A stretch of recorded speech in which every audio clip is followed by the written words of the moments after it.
right now, the absolute most stressful object to transport in the entire culinary world is, like, quietly going extinct. Yeah, which is probably a huge relief to bakers everywhere. Well, absolutely. I mean, for decades, bakers have literally sweat bullets driving these 50-pound, super top-heavy wedding cakes across town. Right, in the backs of those standard delivery vans. Exactly. Just dodging potholes, praying the air conditioning doesn't suddenly fail, and just hoping those internal wooden dowels hold up. It's a logistical nightmare. It really is. Yeah. But suddenly, that monolithic towering tradition is just, it's vanishing from the center of the dance floor. Completely vanishing. Yeah, and it's stepping aside for something completely different, which honestly says a whole lot about how our society is changing the way we gather.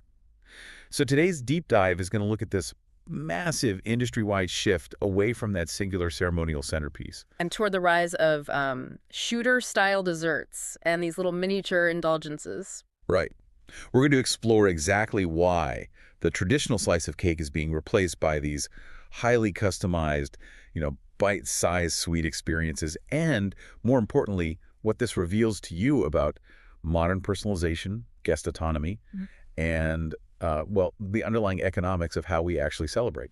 It really is a profound evolution in the catering landscape. I mean, we are witnessing a move away from forcing a crowd into a shared, totally uniform tradition. Right. And instead moving toward this modular, hyper-individualized approach to dining.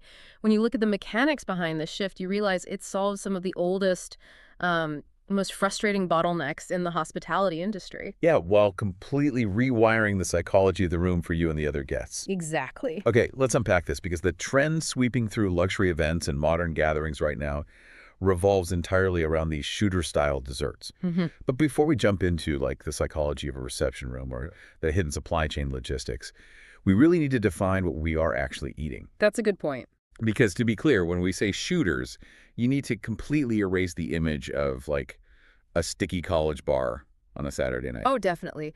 We are talking about the absolute peak of culinary elegance here, just engineered down to a micro scale. Right. These are individually portioned sweets served in incredibly sophisticated small glasses, or, elegant acrylic cups or tiny crystal containers. And the defining characteristic here, the thing that elevates them from just like a scoop of pudding in a plastic cup, is the meticulously handcrafted layers. Yes, the layers are everything. You're looking at distinct, visible strata of sponge cake, aerated mousse, rich ganache, and these highly textured garnishes. And it's all perfectly visible through the side of the glass. It completely flips the dessert paradigm on its head, doesn't it? It really does, because instead of one flavor profile, say a massive lemon buttercream cake for 200 guests, you are offering this massive spectrum of choices. Yeah.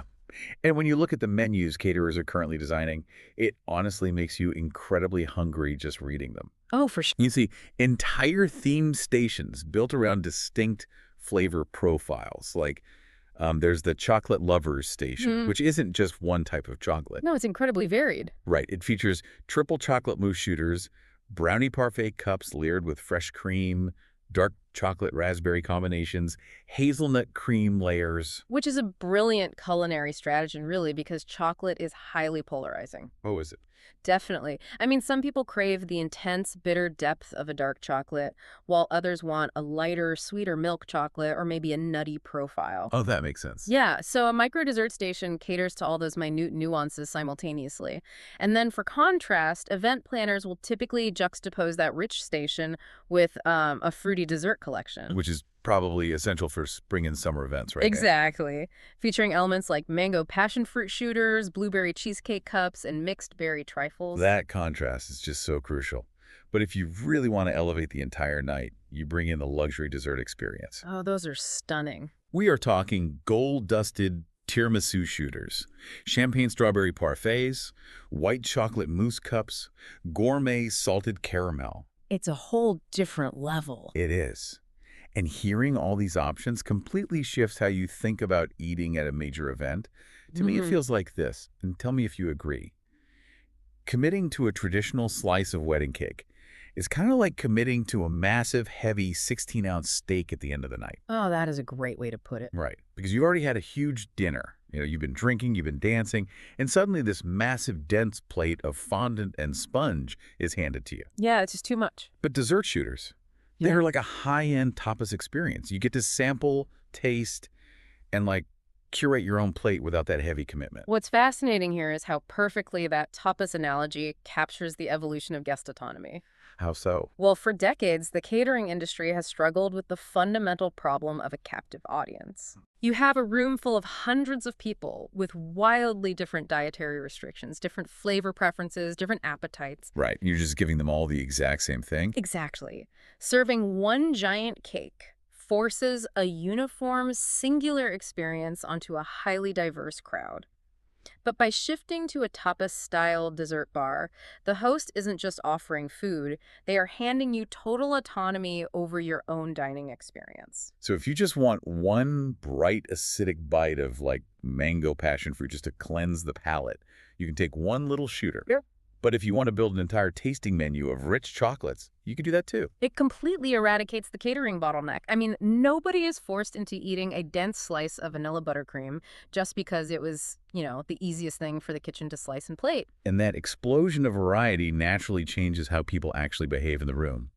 Which brings us to a really compelling part of this deep dive. The social dynamics. Exactly. We are moving from talking about the literal ingredients on the dessert table to how this setup alters the physical and digital energy of the event itself. It completely rewires the architecture of the gathering. Right. Because when a kitchen serves a traditional cake, it's usually plated in the back or a side table and then carried by waiters directly to the guests who are sitting in their assigned chairs. It is a highly passive experience. The guest waits, the cake arrives, they consume it in isolation at their table. But with a mini dessert bar, you actually have to get out of your seat. Right. These stations generate significantly more engagement because they act as physical destinations in the room. So guests are mingling around the tables, pointing at the different layered cups, discussing the flavor profiles with the person standing next to them. It forces interaction. It creates an interactive hub that shatters the stagnant energy of a reception. Yeah, anyone who has been to a large event knows that heavy, tired feeling that hits the room right after the main course is cleared. Oh, absolutely. Everyone just kind of slumps in their chairs. Yeah. But the physical act of standing up, walking over to a beautifully lit, multi-tiered table, browsing a dozen options, and making a selection, it actively re-engages your brain and body. It really does. But, we really can't talk about beautifully lit, multi-tiered tables without addressing the social media aspect. Of course. Because modern events are highly visual, and these colorful, meticulously garnished cups are naturally magnets for platforms like Instagram, Pinterest, and TikTok. People absolutely love photographing their curated little trio of fancy desserts. They do. But I have to push back on this a little bit. Okay, go ahead. Whenever I read about a new trend being Instagram-worthy or perfect for a viral TikTok video, I get pretty cynical. That's fair. I mean, are couples really choosing to abandon a beautiful, timeless tradition like a couple cutting a massive cake together just for digital clout? Right. Are they doing it just for the aesthetic? Exactly. Mm-hmm. Are we sacrificing genuine meaning just for likes? Does this actually improve the genuine in-the-room vibe? Or is it all just an elaborate set piece for the camera? Well, that is a very valid critique of modern event planning. But a closer look at the psychology of the room reveals a pretty crucial distinction. Okay, what is it? While the visual appeal certainly drives the social media currency, and yes, guests will inevitably take out their phones, the core benefit remains deeply experiential for the people physically standing in the venue. So the phones aren't the main point. No. The social media sharing is merely a byproduct of the fact that you are genuinely engaged with your environment. Oh, I see. So the engagement and the mingling come first, and the photos are just a side effect of people actually having a good time in the moment. Exactly. Think about that stagnant energy we just mentioned. When a guest walks up to a dessert bar, they are no longer tethered to table number 4. Right. They bump into a colleague they haven't spoken to all evening. They start an impromptu conversation with a complete stranger about whether the dark chocolate raspberry or the salted caramel is better. Which is way better than just sitting there. Right. The dessert station replaces the traditional cake, not because it looks better on a screen, but because it acts as a highly effective social lubricant. It encourages movement and cross-pollination in the room in a way that, well, eating a slice of cake in your assigned seat simply cannot achieve. It is an active social experience rather than a passive viewing experience. Exactly. Now, let's pivot to the reality of actually pulling this off. Because when I picture a massive, beautifully lit table filled with 300 individually handcrafted, multi-layered, gold-dusted mini desserts. Yes. My immediate thought is, this must cost an absolute fortune. Oh, it is the natural assumption for anyone budgeting an event. Right, because we naturally equate high levels of customization and intricate visual presentation with exorbitant, prohibitive costs. I mean, intricacy usually equals a massive premium. Usually. But here's where it gets really interesting. The data shows that shooter-style desserts are frequently more cost-effective than large specialty cakes. Which seems completely counterintuitive. Totally counterintuitive. At least until you strip away the romanticism of a wedding cake and look at the brutal, hidden economics of catering. Yeah, let's break that down because the logistics here are fascinating. First, let's look at food waste. A huge issue in catering. Massive. When a massive cake is cut, the slices are entirely uniform. A huge percentage of guests will take 2 bites, realize they are simply too full from dinner, and leave the rest of that massive slice sitting on the table. Right, and the catering staff ends up throwing away half the cake at the end of the night. Exactly. But with mini desserts, you achieve incredibly precise portion management. Guests only take what they actually intend to finish. Because if they just want 2 bites of sweetness, they take 1 shooter. Right.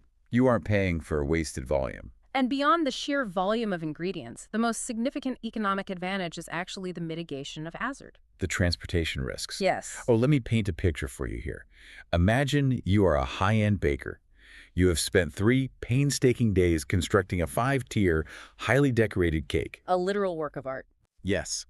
And you have driven wooden dowels through it, just so it doesn't collapse under its own weight.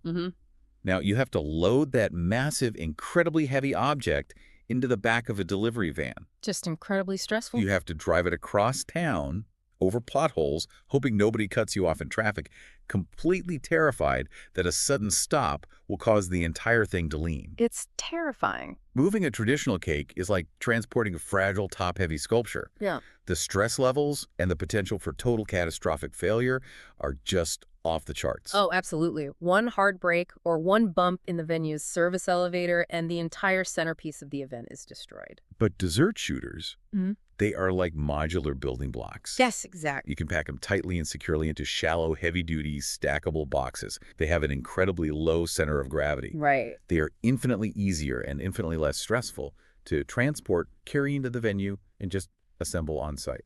If we connect this to the bigger picture, you start to see why the culinary industry is embracing this shift so rapidly. Yeah. Because the efficiency in transportation, the precision of portion control, and that dramatic reduction in food waste, they all work together to drive down the hidden operational costs of luxury events. That makes so much sense. A massive wedding cake carries an enormous markup because the baker has to factor in the extreme risk of transporting it, the structural engineering required to make it stand up, and the specialized on-site labor required to cut and serve it evenly. Right.